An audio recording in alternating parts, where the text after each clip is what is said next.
నమస్తే and welcome to hit TV. ఏపీలో అధికార పక్షం దూకుడుగా ఉంది.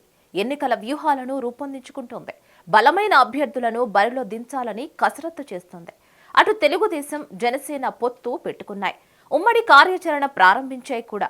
మరి నేడు పాదయాత్రకు సంబంధించి విజయోత్సవ సభలో చంద్రబాబుతో పాటు పవన్ హాజరు కానున్నారు. కీలక ప్రకటనలు చేయనున్నారు.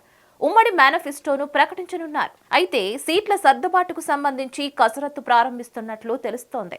బీజేపీ తమతో కలిసి వస్తుందని, అందుకు అనుగుణంగా సీట్ల సర్దుబాటు చేసుకోవచ్చునని ఆ రెండు పార్టీలు భావించాయి. బీజేపీ వస్తుందని కొండంత ఆశతో ఉన్నాయి. కానీ ఆ పార్టీ రాష్ట్ర నాయకుల ప్రకటనలు చూస్తుంటే మాత్రం అది అంత ఈజీ కాదని తేలుతుంది. మొన్నటి తెలంగాణ ఎన్నికల్లో తెలుగుదేశం పార్టీ వ్యవహరించిన తీరుతో బీజేపీలో ఒక రకమైన అనుమానం ప్రారంభమైంది. అది పొత్తులపై ప్రభావం చూపుతోంది. జాతీయ స్థాయిలో తనకు బద్ధ విరోధి అయిన కాంగ్రెస్ పార్టీకి టీడీపీ శ్రేణులు సపోర్ట్ చేయడం ఏంటని బీజేపీ హైకమాండ్ ఆగ్రహంగా ఉంది.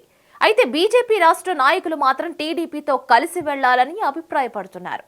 హైకమాండ్ నుంచి మాత్రం ఆ దిశగా ఎటువంటి సంకేతాలు రావడం లేదు. అక్కడి నుంచి సానుకూల ఆదేశాలు వస్తే ఇక్కడ బీజేపీ నాయకులు సానుకూల ప్రకటనలు చేసే అవకాశం ఉంది.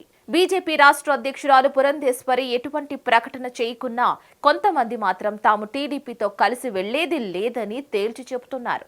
దేశవ్యాప్తంగా భారతీయ జనతా పార్టీ బలంగా ఉందని, సానుకూల ఫలితాలను సాధిస్తుందని గుర్తు చేస్తున్నారు.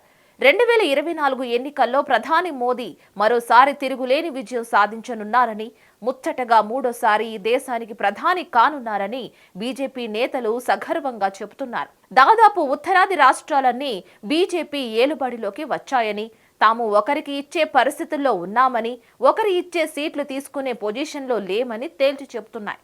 తద్వారా ఏపీలో ఒంటరి పోరుకే మొగ్గు చూపుతున్నారు.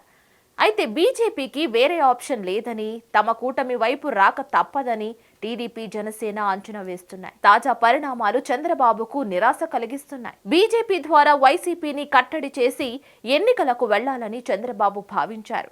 కానీ బీజేపీ ఆలోచన మరోలా ఉంది. మరి ఏం జరుగుతుందో చూడాలి. మరిన్ని న్యూస్ కోసం please like, share and subscribe to hit TV.